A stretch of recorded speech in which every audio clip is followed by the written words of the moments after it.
Thank you very much for doing this, Emilia, Jordi, and UCLG and the others. I think it's an essential exercise. I'd like to share a couple of thoughts that, by my point of view, has a relevance with regard to what has to be done for the future, but might not be shared by everybody. The first one is a very simple thing. That the pandemic that we are living now is not the first one in human history, but it's the first one that happened at the same time. And that is happening at the same time because the world is urbanized globally. And because of the globalization, so the model we have developed on. And it has developed in cities where cities tends no longer to respond to functions and structure, but to the major function is to be functional to flows that become money in financial markets. I think that is important because one of the lessons that we should learn out of this is how we need to reconsider the urban spaces as a spaces that we create communities and not just flows.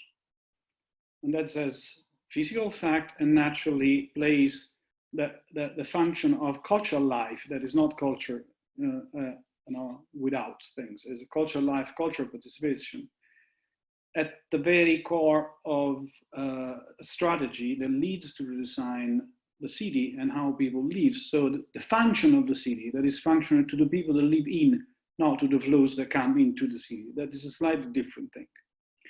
To this end, as you know, thanks to you, Jordi, and UCLG, we have begun a work before the pandemic in order to rewrite some kind of, we call it a charter, that was basically based on this notion that once we say that everyone has the right to participate in culture life of their community, to enjoy the arts and benefit of the progress of science, that is the Article 27 of the Human Rights Declaration, we are saying something that challenges the societal model we are living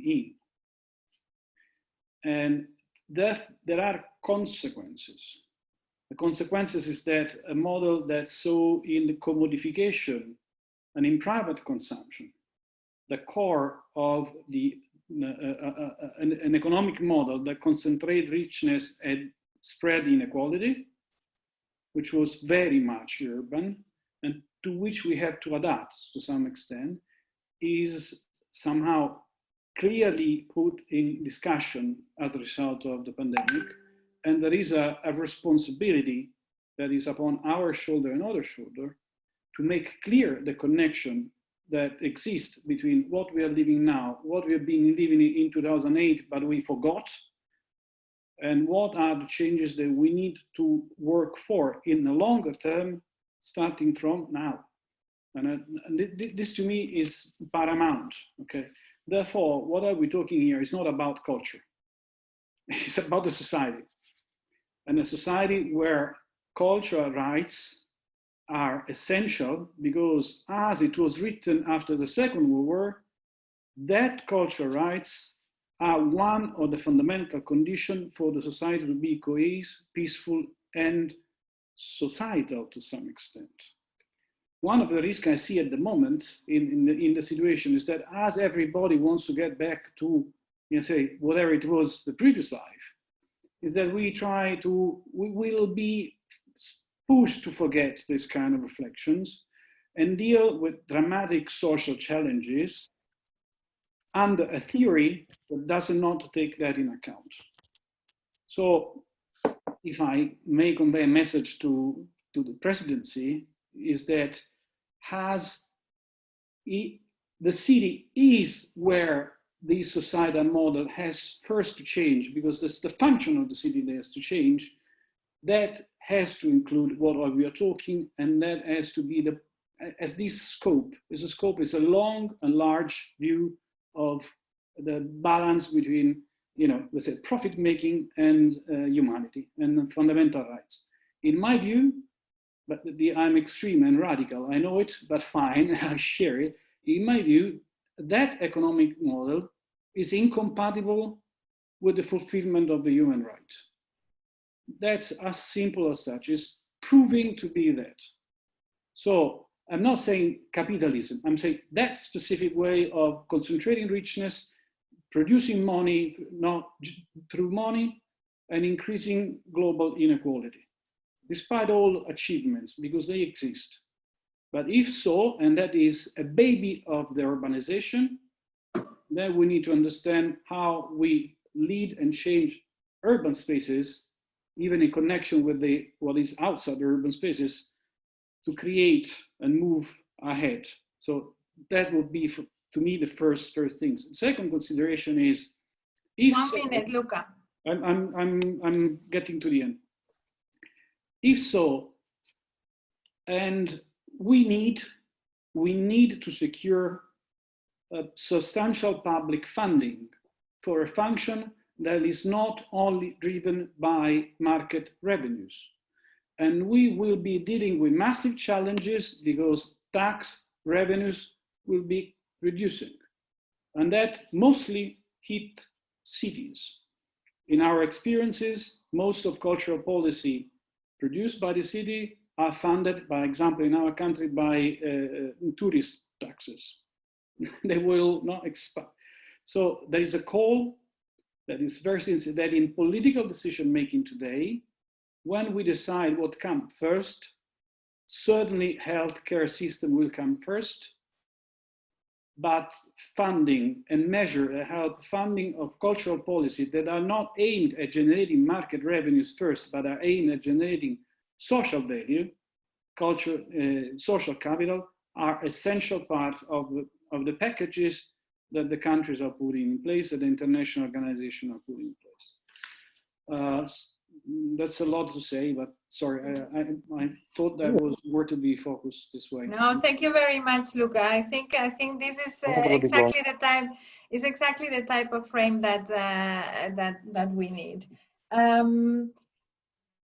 I think, I will go back to my initial comments. I mean, when we say the most important thing is life, yes, life, but life is not only surviving. And this is why the recovery will not only be about changing the model of taxation, or etc., but it needs to go much further, and the consumption and production model will be very, very affected by this. And culture should not be seen as part of that consumption and production model only. And it needs to be that pillar of sustainability, actually, that keeps us together.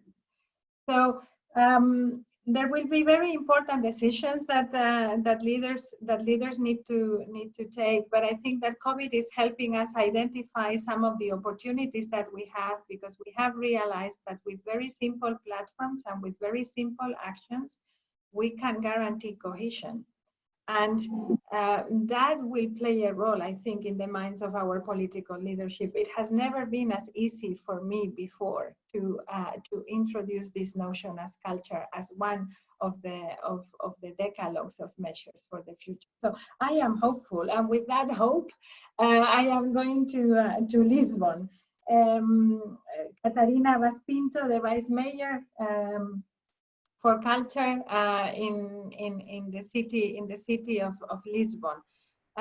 What are your views for the aftermath, and how are you dealing with these issues, focusing on the community making and not only the consumption of culture? And how are you dealing with the sector? The sector is very big, so it needs to be part of the discussion as well.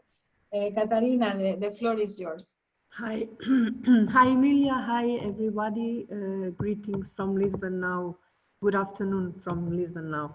So I'm very much in line with what Luca said, because I think what the main question is if this crisis will really be an opportunity to tackle the problems that already existed and result from this model of development originated by globalization and its negative consequences.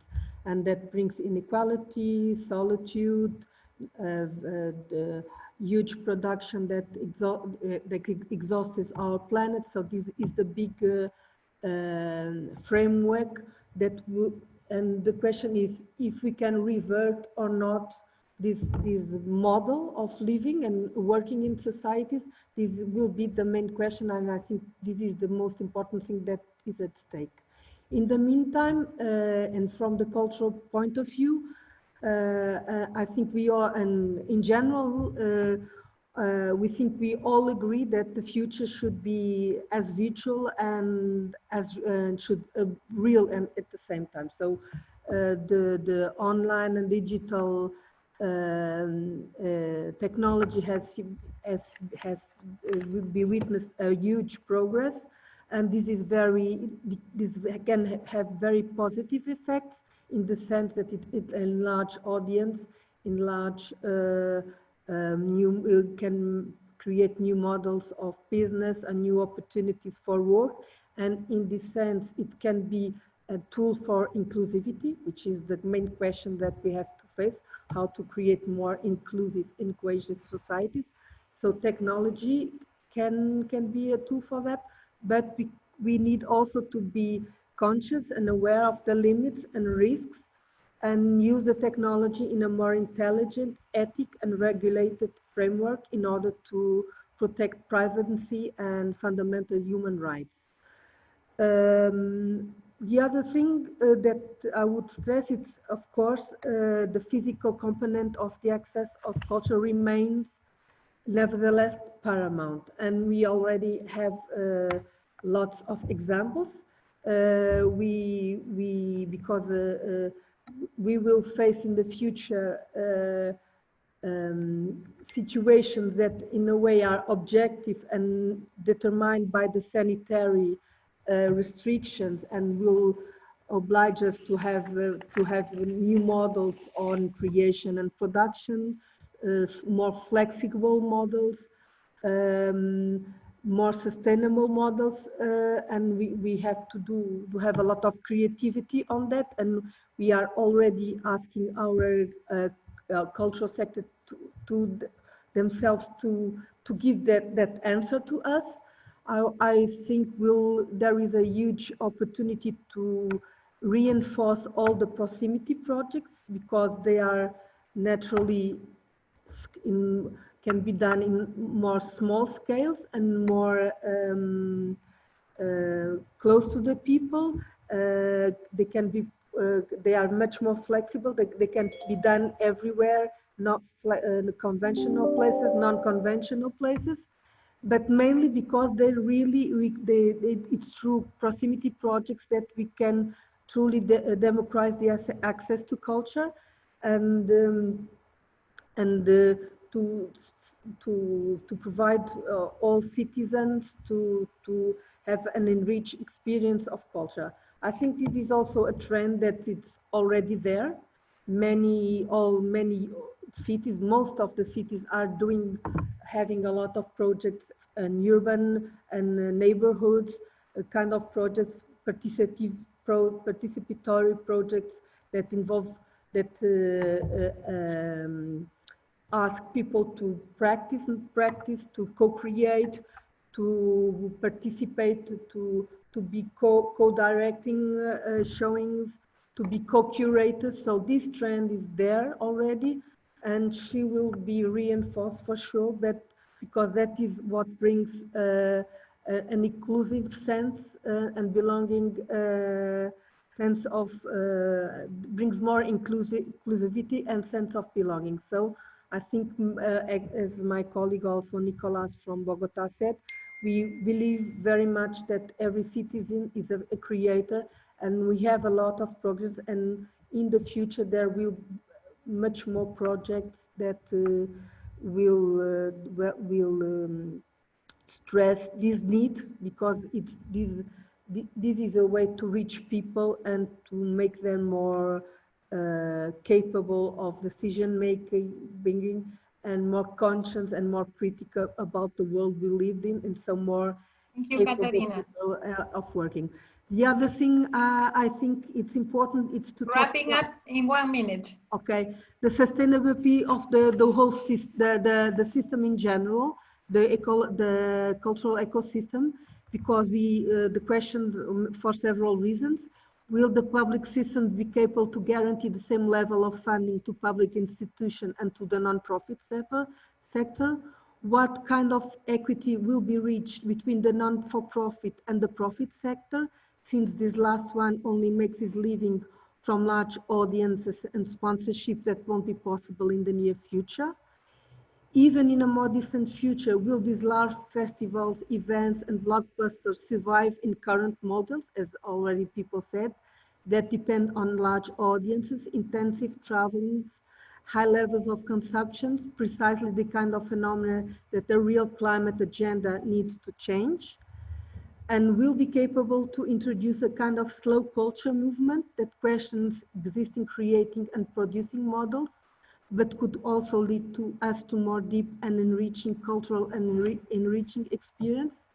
So these are, I think, the questions that we have to face in the near and the most distant future, and that has to, they are all linked also to the model of society that we want to create. We all in this panel, I think we all want to create, but will it will it be possible to create? There are lots of tensions in that, and we have to fight with all the means we can have to introduce, and through culture introduce our better view for the planet that links all these dimensions. Thank you. Thank you very much, Catarina. And we are not naive, I think, neither in this panel nor in the global network. This is not going to be an easy discussion. What Luca is proposing, what Bogota is mentioning, this co-creation and this community sense is very difficult. And the change of the model is going to mean sacrifices and is going to be painful. But who knows? If we give people the feeling that they are building the dignity through this co-creation of culture, then maybe they are willing to contribute to it in a different way. And if they don't see themselves only as consumers of entertainment and culture, and I think that's going to be part of the discussion. Also, we need to put the role of local and regional governments in general, of the public institutions to the upfront. Who knows? Let us see. But thank you for these very pertinent questions, and let us think this collective thinking that we are doing. It is from maturity that we are doing it. It's not only a dreaming process, but I think we have some experience here. Allow me now to go to the manager of the City Museum of Novosibirsk, Elena Shchukina. I know I have said your name wrong. I'm sorry, but give us. There you are. You've got the floor. Please tell us your experience. You had a special mention in our Mexico Prize in 2018 for the important work of the museum. Please be brief. I will be strict. Thank you. Yes. Hello, participants. Hello, Emilia. Hello, Jordi. I am represent Novosibirsk, the member of UCLG Radio. And I want to tell about one museum's practice this spring. Our museum has decided to increase its activity in social networks during the quarantine. The Museum Quarantine is the name of our new project. Every day there is a special topic. For example, street faces or a day in the history of the city. Each topic has its own hashtag, and any user of Instagram can learn a lot of interesting things about the history of our city. Press series of the museum actively communicates with users, takes into account their comments. We also offer to our citizens to participate in our project and tell about family photos, about family heirlooms. Also, we discussed the participation in the international event Night of Museum, be or not to be. But we have our traditional project, the city turns into a museum. So we transformations will continue. And we decided not to abandon this important event even under quarantine. We got a new positive experience communicating with people online. And this year's museum nights will be virtual too. The local TV channel will support us and provide live coverage of the event. What will happen at the Night of Museums 2020 in Novosibirsk? All potential visitors will be quarantined at home. The museums itself will visit them using new information technologies. 19% of the video's contents will be prepared in advance, and only 10% will be a live broadcast from the studio. There will be only 2 people in the studio, a radio journalist and a museum expert. Experts present own urban story. Video content consists of some sections. For example, impossible city tour. Video walk around the city place which are difficult to get. For example, the night metro or tram park. The second, animated objects. We want to tell and show how our grandparents used various household items for washing, carrying water, sharing, and others. All this will be done by modern young people. And video mapping. We want to turn one of our museum buildings into a box of stories. The main idea is that 1 minute to wrap up, please. Yes, to tell citizens how unique museums items from the best museums of our countries were saved in Novosibirsk during the Second World War. I invite everyone to watch our virtual museum nights on YouTube on May 16. Take care. Thanks.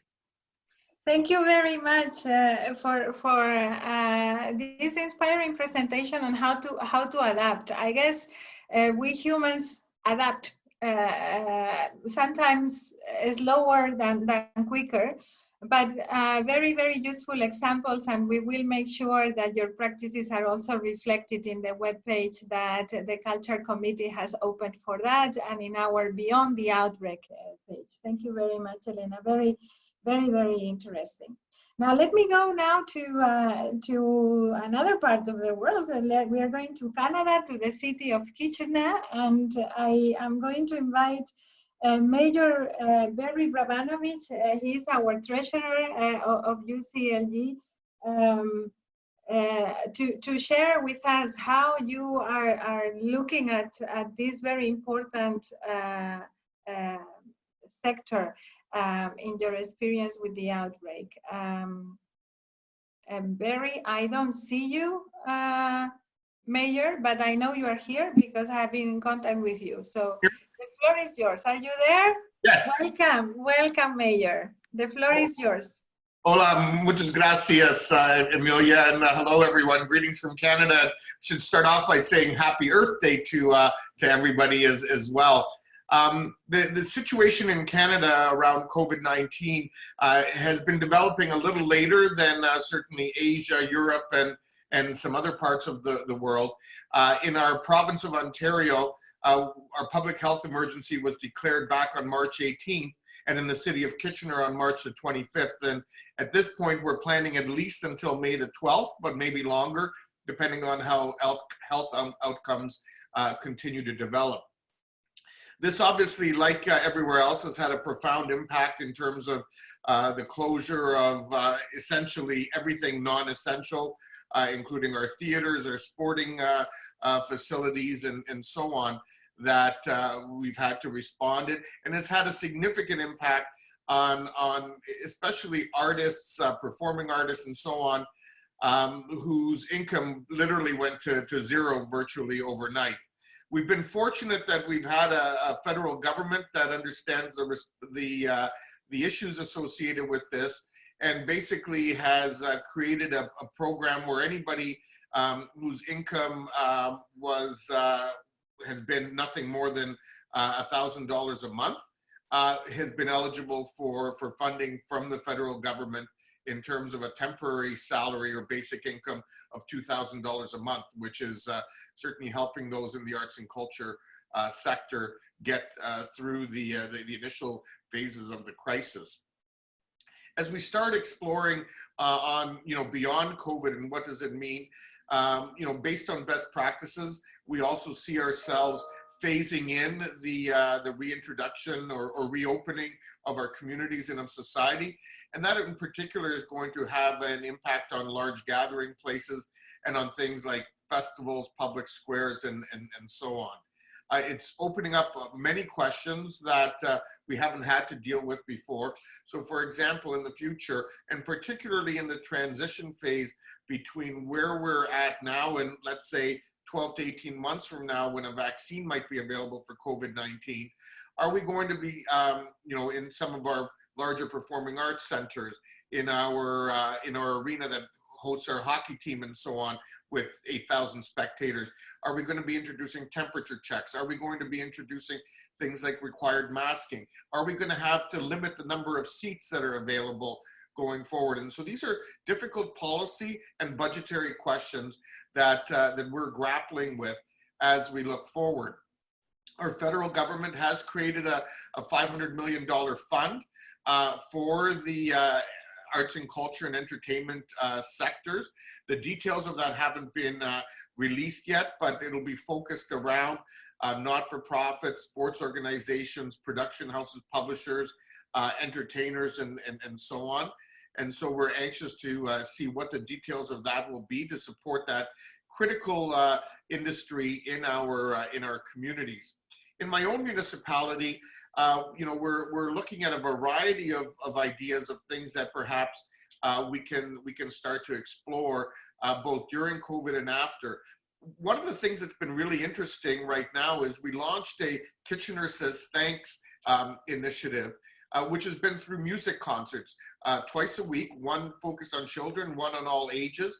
It's a way for the city to support local entertainers and also to bring the community together to say thank you to those working in the healthcare sector, first responders, and those working in the service industry that are keeping our communities alive at this point in time.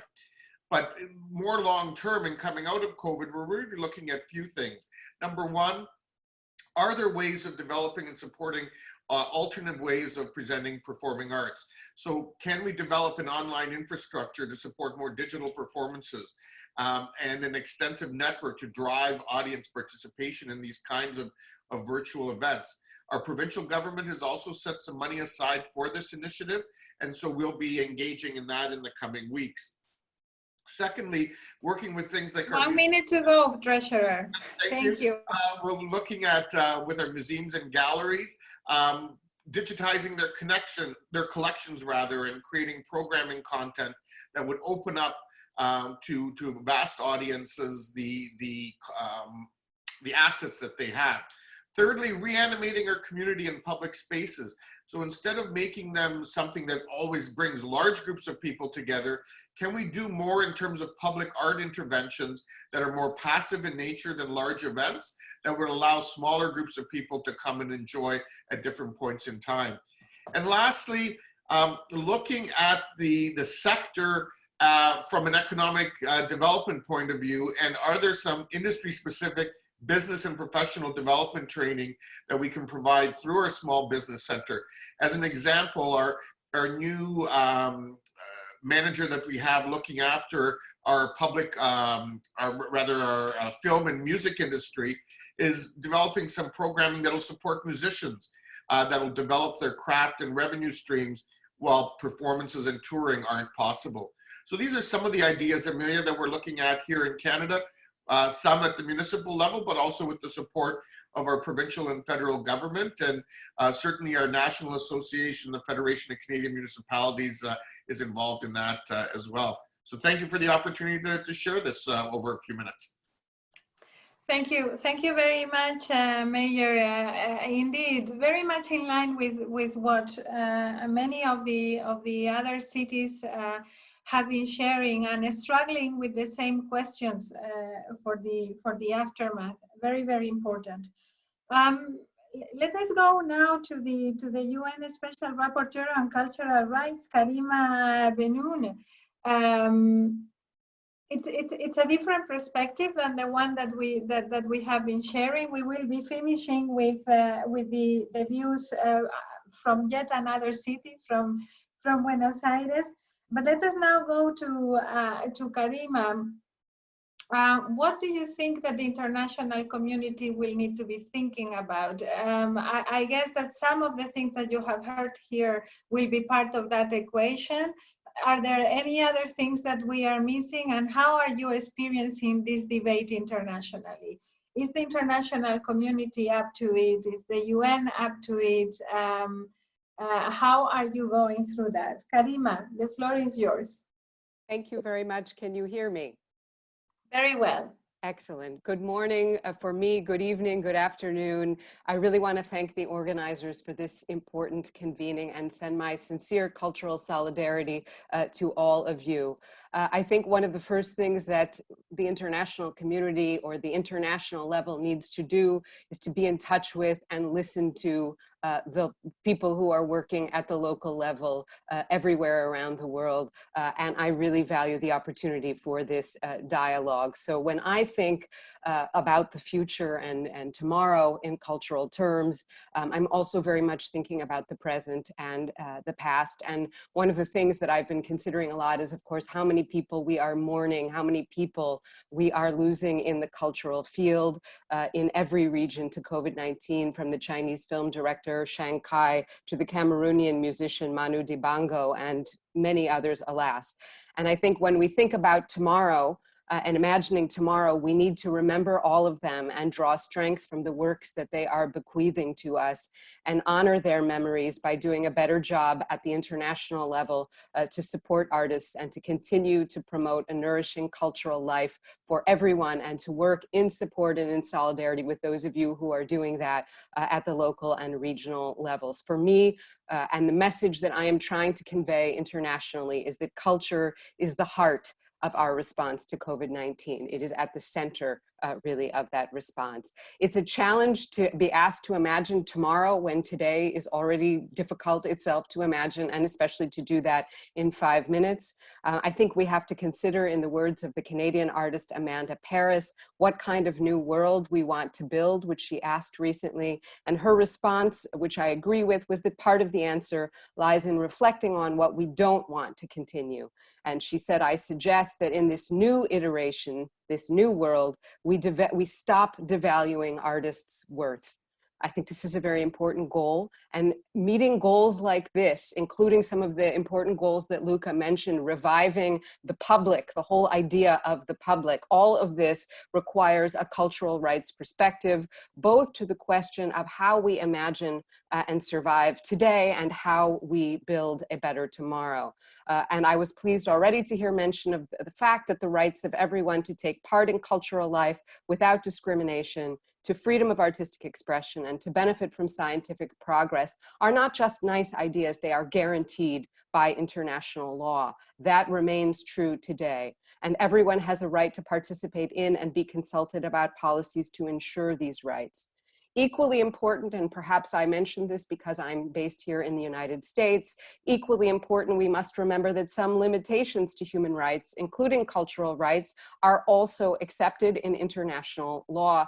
And I unequivocally oppose attempts to use human rights or cultural rights arguments to try to subvert public health efforts inappropriately by, for example, organizing public religious gatherings. We're experiencing this here in the US, or public protests against social distancing that are done in ways that put others at risk.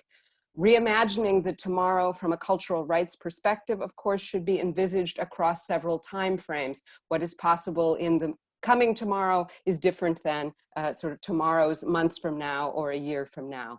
In the short term, we have to continue to work with urgency to guarantee financial support for artists, cultural practitioners, cultural rights defenders, and cultural institutions. This is a key message I want to bring at the international level. And I think the centrality of culture as a coping mechanism in these times offers us a very important advocacy tool to do this work. And I think of what the writer Stephen King tweeted. He tweeted, "If you think artists are useless, try to spend your quarantine without music, books, poems, movies, and paintings."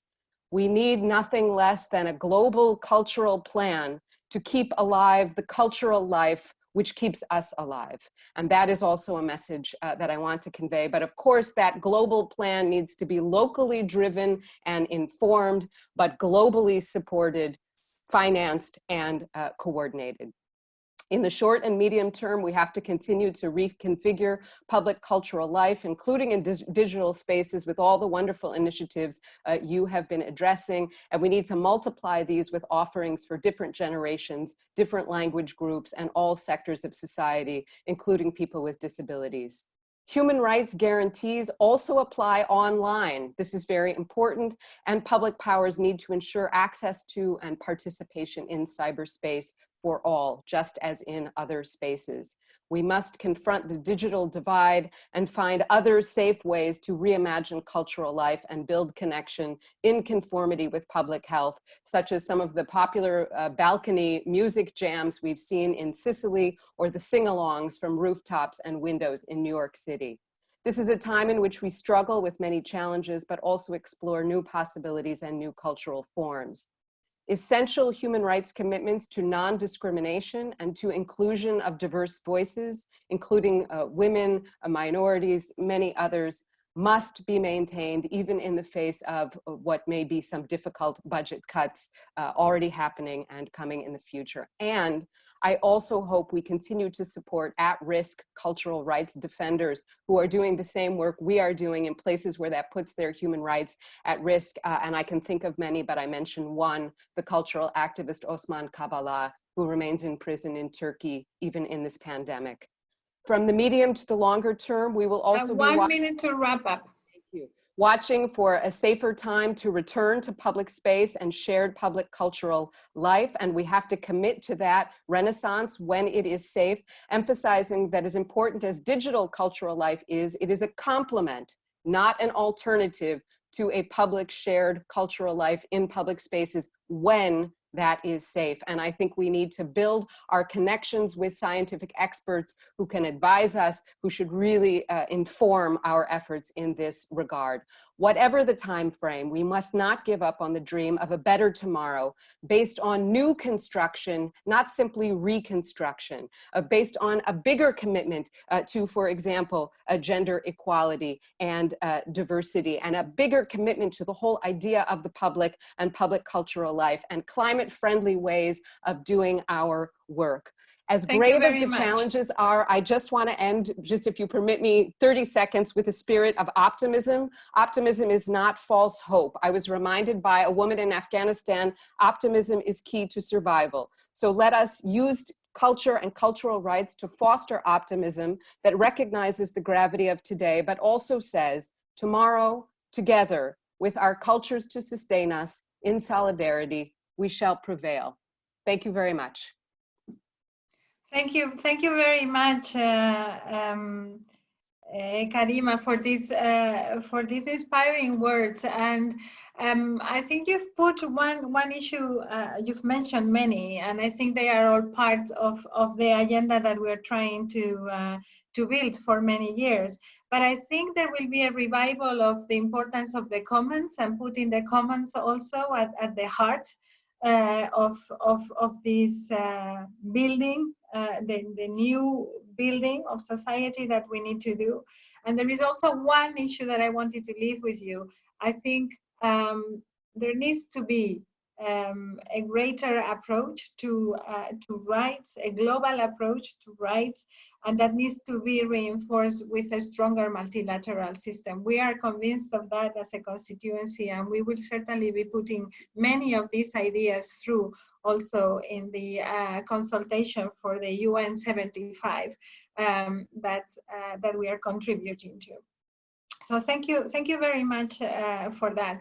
And optimism is how we would certainly want to start to go to the end of this session, but the start of our thinking process for the aftermath. Thank you so much.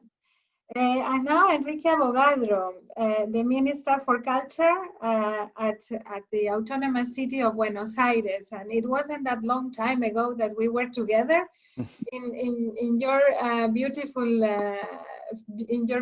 city. It was a very inspiring moment. It was our culture summit, and we were already discussing many of the things that we are discussing today. It was a different context, but our ideas were there. I think now we have a way to maybe make them come true if we dare, and an easier way to communicate them. Enrique, share with us, ¿qué estáis haciendo en Buenos Aires para que siga respirando cultura? Hola Emilia, bueno, muchas gracias, saludos a todos, a todas y a todos. Thank you to all. I will try to do this in English. Well, it's a pleasure to be here, and basically what we are doing is, I mean, I don't want to delve a lot into it, but we launched Cultura en Casa, which is a platform that has been really successful in terms of making culture accessible to all, and we're already working with several cities, in particular with Mexico. With Jose Alfonso, we launched a common platform where we are sharing content from our cities, and we're going to do the same with other cities. On Friday, we have a conversation with Bogota also, so I'm also offering this to other cities as a way to cooperate in this time of common challenges. But let me go into what was put forward in terms of our panel. I would say that basically we need to take care of our independent cultural scene and emerging artists. They are the most in need, particularly in a city as Buenos Aires, where we have more than 500 independent cultural venues, performing arts centers, music centers, art galleries, and they are in a very dire situation. We have another challenge, which is to actually build a more human and cooperative world, which is not by any chance given, taking into account that there is another perspective that it's also moving forward, and it's quite gruesome in terms of a more closed world, a more totalitarian world, and so culture has a lot to do with this. And third, I would say that bringing hope to our community is also very, very important. Regarding this, I would say then that we have to find a way of keeping healthy, or at least alive, and I'm saying this in our arts and culture sector, because we might have a year and a half ahead with all this situation of quarantines on and off, but basically their mean of doing what they're doing, it's put into challenge right now. We have to also help the independent, particularly the independent cultural sector and emerging artists. Of course, we have to promote digitalization more now than ever, because now it's really at the cornerstone of our challenge to expand access to culture as a way to guarantee a common field in terms of development to all. And so we also have opportunities in terms of sharing our information, best practices, etc. Three final challenges that I want to put forward, and this come from a country as Argentina, which is quite used to crisis. We are almost every year coming and going from an economic crisis to the other, so we're not afraid, and we have a lot of experience. I would say that One, we need to work together as cultural public officers because we have a huge challenge ahead in terms of how we let our bosses and decision makers understand that culture is more important than ever. Of course, it's not that we're going to save money because we're not being able right now to run our cultural venues or cultural programs. We're more important than ever in terms of building a social cohesion. And that's why UCLG and other international frameworks are so important in terms of showcasing best practices from other cities. A second challenge is how to manage in a frugal environment. It's easy to manage cultural policies if we have the money and the means, but it's not that easy when our budgets are so constrained, and they are going to be, because of course city incomes are going down, and it's normal that our budget is tightened, and it's also normal that within city administrations, health departments get more money because they are at the forefront of the crisis. But then the big challenge is how to manage in a frugal experience. And our country and our city has a lot of experience regarding this. And a third challenge related to the previous one is to be really open to new grassroots cultural movements. After the last big economic crisis in our country in 2001, there was a revolution in terms of social movements. Everybody went to the streets. We have social assemblies in every street corner, and many interesting cultural and arts organizations appeared at that time. So there's also an opportunity not to be in charge, but to be open and put the table for everyone to come forward around that table, and in a way lose part of our monopoly of what is going to happen, and being able to be open to really a wide conversation. There's a lot happening out there outside of our cultural ministries or secretaries of culture, and we have to be really open to that, because I think there's a lot of interesting things that are going to arise after this initial shock that we are experiencing right now. So thank you for the time, and thank you for this opportunity. Thank you very much, Enrique, and I can testify to truth of your words on how experienced Argentinian families are for crisis. This one, however, the confinement kind of approach is what is making it really, really difficult. And one issue that you have brought up, which is really important for our discussion, is digitalization, yes, and these new tools. But of course, we will need to make sure that access to that is broad and for everybody, yeah? And that will be part of the discussion on the packages for measures towards the future. Thank you very much. Also for bringing the discussion not only to the public sector, but also the need to connect with other stakeholders. We are going now to Africa and to the perspective of a research of a research network, which is very, very close to us. We have worked a lot with the South African Cities Network, has made a very important contribution in our thinking process in the past. Some brief remarks, please, from Siphelele and Ngobese, joining us from a different context in Africa, but equally creative and facing now the pandemic in a different stadium than we are in some parts of the world, in Asia and Europe. So I don't see you, but the floor is yours. Make yourself heard. Are you there? Yes, I'm here.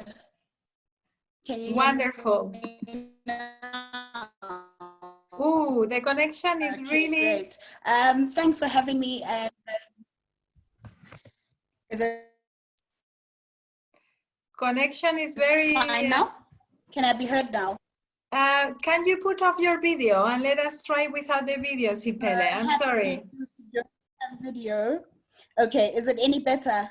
Much better. Let's go. Okay, great. Sorry for that. Yes, I'm having a lot of connectivity issues, and you might have seen that I've moved spots quite several times. So just as you've aptly said, coming from an African perspective, what this might mean for a continent and cities that are relatively young compared to the other contexts around the globe that have been presented.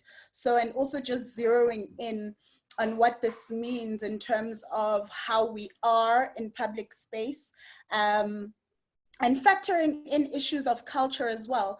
You might know that a lot of African cultures, and indeed it plays out in our cities, is that we have cultures that are and arts practices that are very much gatherings based. So it's causing us to have to really rethink how we are in space, how we gather in space, in the context of social distancing, which is not unique to Africa really, where it seems like the call to distance is rather counterintuitive to human nature. And this is particularly felt in African cities, as more and more cities are having to take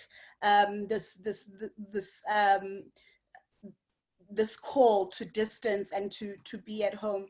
And what it means in the South African context, particularly where we are known as one of the most unequal societies and unequal countries on earth, is what this big digital leap represents and who it's going to leave behind. So very important to think about the kind of planning regimes that might have to come into effect for that, so that as few people as possible are left behind, what it means for issues of voice and democratic participation.